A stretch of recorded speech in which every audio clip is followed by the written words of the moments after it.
எந்திரன், கோச்சடையான் என டெக்னாலஜி சம்பந்தப்பட்ட ரஜினி படங்களை பார்த்து எப்போது சூப்பர் ஸ்டார் தன் பழைய ஸ்டைலுடன் வருவார் என அனைவரும் காத்திருக்கின்றனர்.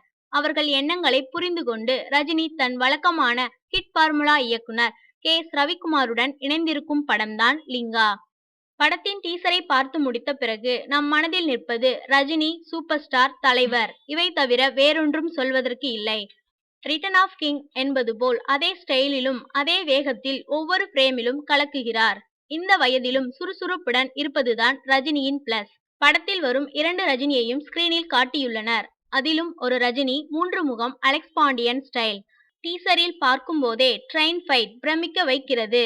பின்னணியில் ரகுமான் மிரட்டியுள்ளார். என்ன ஒரே ஒரு வருத்தம், ரஜினியின் குரலை டீசரில் கேட்காமல் போனதுதான். தற்போது எல்லோருடைய எதிர்பார்ப்பும் எப்போது டிசம்பர் மாதம் வரும் சூப்பர் ஸ்டாரை திரையில் பார்க்கலாம் என்பதுதான். கண்டிப்பாக இதே வேகத்துடன் திரையிலும் ரஜினி கலக்குவார் என்று நம்பலாம்.